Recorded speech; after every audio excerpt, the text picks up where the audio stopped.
नमस्ते दोस्तों, मैं नीलेश बोरा एक फुल टाइम ट्रेडर आप सबका स्वागत करता हूं आप ही के YouTube चैनल आस्क नीलेश में। दोस्तों, आप सब कैसे हो? आशा करता हूं कि आप और आपके परिवार सुरक्षित है और स्वस्थ है। दोस्तों, ये जो मैंने श्रृंखला शुरू की थी स्टॉक पे चर्चा यानी स्टॉक एनालिसिस, ये इसका सेकेंड एपिसोड है। हमने फर्स्ट एपिसोड में HDFC बैंक पे चर्चा की थी और वो हमारे एनालिसिस के हिसाब से काफी अच्छा चल रहा है। अगर आपने वो एनालिसिस नहीं देखा है तो इस वीडियो के बाद जरूर देखिएगा और उसका लिंक अभी आपकी स्क्रीन पर आ रहा है। आज के एपिसोड में जो एपिसोड नंबर 2 है इस श्रृंखला का, इसमें हम चर्चा करेंगे बजाज फाइनेंस की, जिसमें हम इस स्टॉक का एक कंप्लीट व्यू लेंगे, फंडामेंटल एनालिसिस और टेक्निकल एनालिसिस, जिसमें हम मल्टीपल टाइम फ्रेम एनालिसिस करेंगे। तो ये आपके लिए काफी अच्छी लर्निंग अपॉर्चुनिटी है और अगर आप बजाज फाइनेंस में ट्रेड या इन्वेस्ट करना चाहते हो तो इस वीडियो को अंत तक जरूर देखिएगा। HDFC बैंक और बजाज फाइनेंस ये दोनों स्टॉक मेरे टॉप 20 रिकमेंडेशन के लिस्ट में भी है और दोनों स्टॉक बेहतरीन कर रहे हैं। मेरे सारे टॉप 20 स्टॉक बहुत बेहतरीन कर रहे हैं। अगर आपने अभी तक वो वीडियो नहीं देखा है तो मेरे टॉप 20 रिकमेंडेशन को भी एक बार जरूर देखिएगा। उसका लिंक अभी आपकी स्क्रीन पर आ रहा है। दोस्तों, अगर आप चाहते हो कि मैं अपने अगले वीडियो में आपका कोई मनपसंद स्टॉक को रिव्यू करूं तो मुझे नीचे दिए हुए कमेंट सेक्शन में आप जरूर बताइएगा। जिस स्टॉक के ऊपर सबसे ज्यादा कमेंट्स या वोट्स आएंगे मैं अगले एपिसोड में उस स्टॉक को चुनूंगा। पिछले एपिसोड में सबसे ज्यादा रिक्वेस्ट बजाज फाइनेंस के लिए आया था और इसलिए मैंने इस वीडियो में बजाज फाइनेंस को चुना है। दोस्तों, अगर आपने अभी तक इस चैनल को सब्सक्राइब नहीं किया है तो सब्सक्राइब जल्द से जल्द कीजिए और बेल आइकन बटन दबाना भूलेगा मत, ताकि आप ऐसे बेहतरीन वीडियोस मिस ना करें। इस वीडियो को अंत तक जरूर देखिएगा। दोस्तों, आगे बढ़ने से पहले एक बार इस वीडियो के डिस्क्लेमर पे एक नजर डाल दीजिए और इसको ध्यानपूर्वक पढ़ लीजिए। तो दोस्तों, अभी हम आ गए स्क्रीनर पे, जहां पर हम बजाज फाइनेंस का फंडामेंटल एनालिसिस करेंगे। तो बजाज फाइनेंस, जैसा कि आप जानते हो, वो एक लेंडिंग के बिजनेस में है। उनका एक डाइवर्सिफाइड पोर्टफोलियो है, यानी कि वो रिटेल को, SME को और कमर्शियल कस्टमर को सबको लोन प्रोवाइड करते हैं, शहरों में भी और गांवों में भी। और वो पब्लिक और कॉर्पोरेट डिपॉजिट्स भी एक्सेप्ट करते हैं और दूसरे फाइनेंशियल प्रोडक्ट्स और सर्विसेज भी अपने कस्टमर को देते हैं। तो ये एक बेसिकली एक NBFC है, यानी non banking financial services company है। ये उसका बिजनेस है और आई एम श्योर आप सब लोगों ने बजाज फाइनेंस को एक्सपीरियंस किया होगा, क्योंकि जब भी आप कोई भी इलेक्ट्रॉनिक इक्विपमेंट्स, अप्लायंसेस, प्रोडक्ट्स खरीद जाते हो तो वहां पर ज्यादा करके आपको जो लोन प्रोवाइड करते हैं, इंटरेस्ट फ्री लोन, वो आपको बजाज फाइनेंस के थ्रू ही प्रोवाइड होती है। अभी हम बजाज फाइनेंस के की पैरामीटर पर चर्चा करेंगे। जैसा कि आप देख रहे हैं, उसका जो मार्केट कैप है वो लगभग 1,62,000 करोड़ का है और उसका क्लोजिंग प्राइस है फ्राइडे के दिन के हिसाब से 19 जून 2020, वो लगभग 2700 रुपए का है, यानी। और उसका जो 52 वीक हाई है वो 4,923 है। तो अभी करंटली वो लगभग अपने 52 वीक हाई से आपको 50% डिस्काउंट में मिल रहा है। इसका जो रिटर्न इक्विटी है वो बेहतरीन है, 20% से ज्यादा है। इसका जो पैग रेशियो है वो 1 से कम है, तो ये काफी वहां पर अट्रैक्टिव लग रहा है। इसका अगर आप 5 साल का ऑपरेटिंग प्रॉफिट मार्जिन देखोगे तो बहुत शानदार 68% का कंसिस्टेंट ऑपरेटिंग प्रॉफिट मार्जिन दिखा रहा है आपको। इसका जो प्रॉफिट ग्रोथ है पिछले 5 साल में कंसिस्टेंट 40% से ग्रो कर रहा है, तो बहुत ही स्ट्रॉन्ग बिजनेस है ये। अगर हम इसका प्रमोटर होल्डिंग देखें तो 56% का प्रमोटर होल्डिंग है और इस स्टॉक पे कोई भी प्लेज नहीं है। तो कभी भी ऐसे माहौल में हमें ऐसी कंपनीज ही देखनी है जो या तो डेट फ्री हो या जो प्लेज में ना हो, क्योंकि प्लेज की वजह से ही स्टॉक की बहुत ज्यादा पिटाई होती है। तो ये एक बहुत पॉजिटिव चीज है कि इसमें कोई प्लेज नहीं है।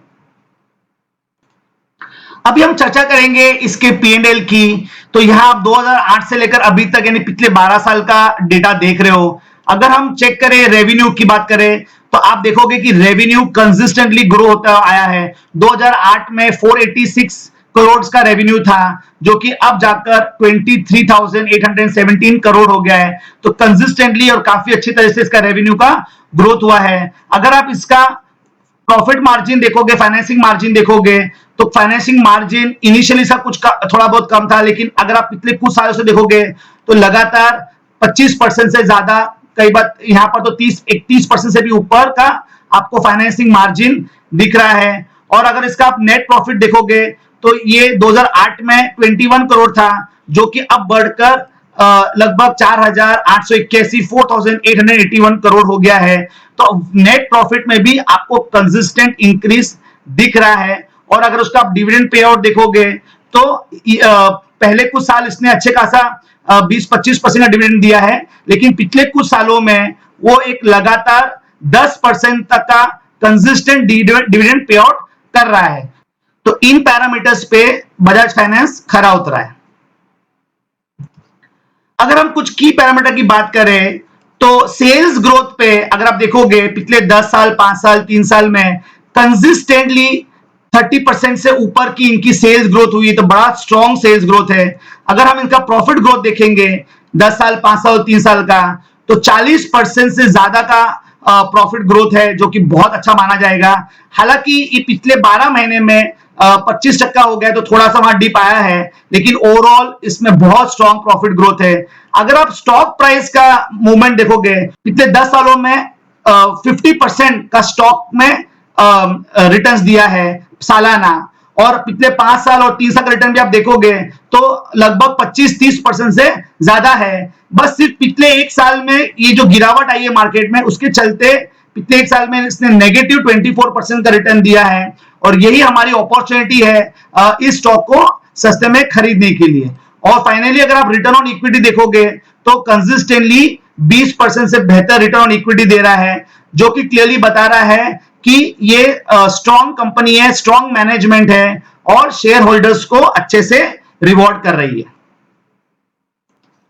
अब हम इसके कैश फ्लो की भी एक बार बात कर लेते हैं। तो कैश फ्रॉम ऑपरेटिंग एक्टिविटीज में अगर आप देखोगे तो जो प्रॉफिट फ्रॉम ऑपरेशन है, आप अगर देखोगे तो कंसिस्टेंटली ये प्रॉफिट बढ़ते ही जा रहे हैं।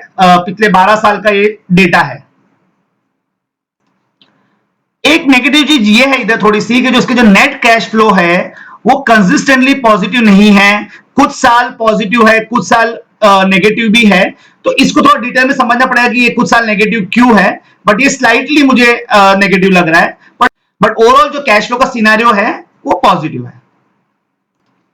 अभी हम इनका शेयर होल्डिंग पैटर्न अगर देखें तो हम देखेंगे जो प्रमोटर्स है, जैसे मैंने आपको कहा कि 55% का उनका होल्डिंग है, तो प्रमोटर का अगर आप देखोगे कहीं पे भी पिछले 3 साल में इन्होंने अपना प्रमोट होल्डिंग कम नहीं किया है। लगातार 55% के ऊपर वो बने हुए हैं। अगर हम एफआईएस की होल्डिंग देखें तो एफआईएस भी लगातार 20% के आसपास की होल्डिंग बनाए रखी है। अगर हम डीआईएस की होल्डिंग देखें तो डीआईएस की जो होल्डिंग है वो इनिशियली कुछ साल 5 से 8% की थी, लेकिन अगर आप अभी देखोगे तो अभी इसकी होल्डिंग 10-11% हो गई है। यानी कि डीआईएस की जो होल्डिंग है उन्होंने बढ़ाई है इस स्टॉक के अंदर। और अगर आप पब्लिक की होल्डिंग देखोगे तो पब्लिक की होल्डिंग जो है वो लगभग 15% के आसपास थी, और पिछले 1-2 साल में थोड़ा सा 2-3% गिर के अब 12% रह गई है। तो मुझे लगता है ये जो इन्होंने बेचा है वो शायद डीआईएस ने खरीदा है। तो ओवरऑल क्लियरली दिख रहा है कि जो स्ट्रॉन्ग हैंड्स है, जो इंस्टीट्यूशन है, वो इस स्टॉक को पकड़े रखे हैं। तो अगर मैं इस पूरे डिस्कशन का भी कंक्लूजन करूं तो मैं इस कंक्लूजन पे आता हूं कि फंडामेंटली ये एक बहुत स्ट्रॉन्ग कंपनी है, एक स्ट्रॉन्ग बिजनेस, एक स्ट्रॉन्ग मैनेजमेंट है, वैल्यूएशंस अभी भी काफी अट्रैक्टिव है, इसमें प्रॉफिटेबिलिटी और ग्रोथ भी काफी अच्छी है। और मुझे लगता है कि ये स्टॉक में अगर आप बाय करते हो तो आने वाले कुछ सालों में आपको इसमें कम से कम 25% सालाना की ग्रोथ की उम्मीद आप कर सकते हो। अगर आपको अभी तक का एनालिसिस पसंद आया है तो लाइक बटन दबाना मत भूलिएगा। लाइक बटन दबाना आपके लिए बिल्कुल फ्री है, हम इसका आपसे कोई चार्ज नहीं लेते हैं। चैनल को सब्सक्राइब नहीं किया है तो चैनल को सब्सक्राइब कीजिए और बेल आइकन बटन जरूर दबाइए, ताकि आप ऐसे बेहतरीन वीडियोस कभी मिस ना करें और इन वीडियो को आप अपने दोस्तों के साथ और फैमिली मेंबर्स के साथ आपके सोशल मीडिया प्लेटफॉर्म पे जरूर शेयर करिए। अभी हम चलते हैं इसके टेक्निकल एनालिसिस पर। तो दोस्तों ये है बजाज फाइनेंस का मंथली चार्ट। अभी हम इसका मल्टीपल टाइम फ्रेम एनालिसिस करेंगे। तो जैसे कि आप देख रहे हो कि मंथली चार्ट पे इसका ट्रेंड क्लियरली अप है।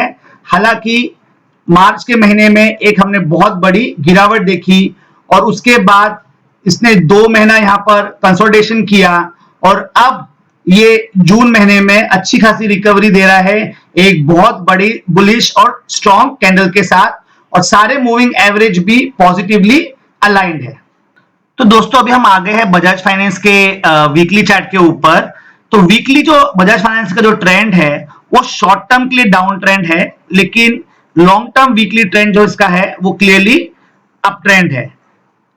और हम ये देख रहे हैं कि पिछले कुछ हफ्तों से ये जो गिरावट आई थी वो उसने एक लो बनाया था 1783 का, और वहां से पिछले 4 हफ्तों में हम एक अच्छी रिकवरी स्ट्रॉन्ग बुलिश कैंडल के साथ देख रहे हैं। ये जो पूरा फॉल था 4924 से लेकर 1783 का, इसका मैंने एक फिबोनाची रिट्रेसमेंट प्लॉट कर लिया है ये समझने के लिए कि ये रिकवरी कहां तक हो सकती है। तो इसके जो की लेवल्स निकल के आ रहे हैं कि ये जो अपसाइड मूवमेंट है वो कहां तक जा सकता है, तो उसका 38% का जो लेवल आ रहा है वो आ रहा है लगभग 2980 से लेकर 3000 का, और ये लेवल इस रेजिस्टेंस जो यहां पर इसने जो पीक बनाया था उससे भी मैच कर रहा है। और ये बहुत वीकली पे ये बहुत इंपॉर्टेंट लेवल लग रहा है, क्योंकि आप देखोगे कि जो यहां से इसने गिरावट की थी वहां जाकर यहां थोड़ा उसने एक कंसोलिडेशन किया था और वहां से उसने एक ब्रेकआउट दिया, फिर वापस से वहीं उसने एक सपोर्ट लिया और वहां से अब ऊपर गया, और जब ये नीचे आया तो उसने वो लेवल तोड़ दिया। तो अब ये लेवल वीकली पे बहुत इंपॉर्टेंट हो जाता है। अगर वो उसने ये लेवल को स्ट्रांगली कैंडल से अगर वो ब्रेक कर दे तो फिर इसका जो नेक्स्ट लेवल है वो लगभग इसका 62% का जो लेवल है वो है 3700 से लेकर 3725, ये उसका नेक्स्ट टारगेट बनता है। तो हमें पहले इस टारगेट पे इस लेवल पे ध्यान देना होगा कि यहां पर वो कैसे रिएक्ट करता है। हो सकता है कि वो यहां तक जाकर थोड़ा सा करेक्शन ले और फिर ऊपर मूव होना शुरू हो, लेकिन जब भी वो ये लेवल तोड़ेगा आपको पता है कि आपका नेक्स्ट टारगेट ये लेवल है, और वो टारगेट भी कहीं ना कहीं इस रेजिस्टेंस से मैच भी कर रहा है। तो ये दो आपके लिए वीकली चार्ट पे की इंपॉर्टेंट लेवल्स बनते हैं। तो दोस्तों अभी हम आ गए हैं बजाज फाइनेंस के डेली चार्ट के ऊपर, और यहां पर इसका ट्रेंड पहले डाउन था, बट अभी आप रिसेंटली जो देखोगे प्राइस एक्शन तो आप देखोगे कि इसने ये ऊपर गया फिर थोड़ा सा नीचे आया, यहां पर इसने एक हायर लो बनाकर अब ये इसने हाई तोड़कर जस्ट फ्राइडे के दिन ही यानी 19 जून 2020 को इसने एक अप ट्रेंड बन गया है और इसने एक लगभग 2700 के वहां पर एक क्लोजिंग दी है। तो अब ये एक बाय कैंडिडेट बन गया है। अगर आप देखोगे तो ये जो इसका जो एक की एरिया था जो यहां पर पहले रेजिस्टेंस का काम किया, फिर ये दूसरी बार यहां पर रेजिस्टेंस काम किया, और अब इसने इस रेजिस्टेंस के एरिया का ब्रेकआउट दे दिया है। तो अब ये यहां से ऊपर जाने के लिए बिल्कुल तैयार है, और जो वीकली में हमने जो ऊपर के लेवल्स अभी डिस्कस किए हैं वो छूने के लिए जा सकता है। तो अब ये जो लेवल है जो उसका उसने ब्रेकआउट दिया है वो एक उसका की सपोर्ट बन गया है 2550 2550 का, और नीचे की तरफ जो इसका ये हायर लो है यानी कि लगभग 2200 का, ये दो इसके की सपोर्ट एरियाज है। जब तक ये 2200 के ऊपर है तब तक ये पॉजिटिव है और इसमें बिल्कुल बुलिश या बाय हमें करके चलना है। हो सकता है कि थोड़ा करेक्शन करके एक बार वापस से ये लेवल पे यानी 2550 पे वापस एक सपोर्ट लेने की कोशिश करेगा, तो वो हमें लिए एक बेहतरीन बाय एरिया होगा और वहां से हम ऊपर की जाते हुए देखते हैं। अभी जो हमने 38% की चर्चा की थी वीकली पे, जो कि लगभग 2980 से 3000 का लेवल है, 2980 टू 3000, वो एक डेली पर भी बहुत की लेवल है। अगर आप देखोगे इधर तो जब ये नीचे आ रहा था और ये थोड़ा ऊपर गया तो इस लेवल पे आकर वो रुक गया और यहां से एक गैप डाउन ओपनिंग दी और वहां से वापस से नीचे गया। तो यहां पर उसको एक अच्छा खासा सेलिंग प्रेशर मिला, फिर यहां से वापस दूसरी बार इस लेवल पे वो आया और यहां से वापस हमने एक सेल ऑफ देखा। तो ये जो लेवल बन रहा है इसका ये 3000 के आसपास 2980 2950 से 3000 का जो लेवल बन रहा है ये अभी क्रूशियल लेवल है। तो जब ये वापस यहां जाता है तो हमें देखना है कि वो वहां पर क्या करता है। हो सकता है कि थोड़ा सा और ऊपर जाए अगले 2 दिन, फिर वहां से रेजिस्टेंस लेकर इस सपोर्ट पर यानी 2550 का सपोर्ट पे आकर वहां सपोर्ट ले, एक हायर लो वहां बनाकर वहां से इसको ऊपर जाके इसको तोड़ दे। और जैसे हमने वीकली में चर्चा की, जब वो ये लेवल तोड़ देगा तो फिर हम इसके 62% का जो अभी हमने लेवल डिस्कस किया है 3700 के आसपास का लेवल, वहां तक का लेवल वो छू सकता है।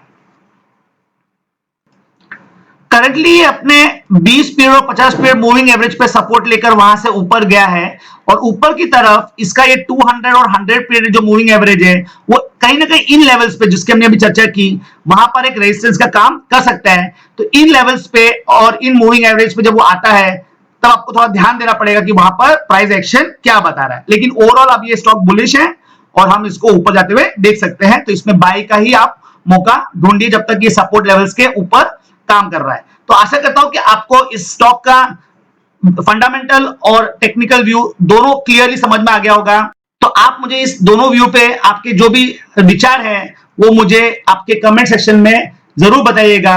और आपका दूसरा कोई फेवरेट स्टॉक जो आप मुझे चाहते हो कि मैं एनालाइज करूं वो भी आप मुझे कमेंट सेक्शन में जरूर बताइएगा। तो दोस्तों आशा करता हूं कि हर बार की तरह ये वीडियो भी आपको काफी पसंद आया होगा। अगर पसंद आया तो लाइक कीजिए, चैनल को सब्सक्राइब कीजिए और बेल आइकन जरूर दबाइए ताकि आप ऐसे बेहतरीन वीडियोस मिस ना करें। आपने इस वीडियो को अंत तक देखा इसके लिए आपका बहुत धन्यवाद। आप अपने विचार, अपने सवाल मुझे कमेंट सेक्शन में जरूर बताइएगा।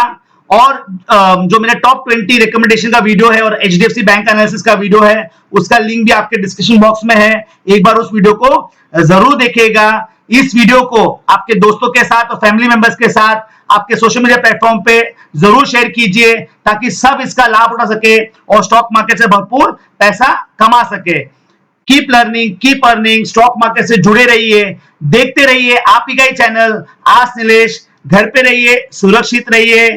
धन्यवाद।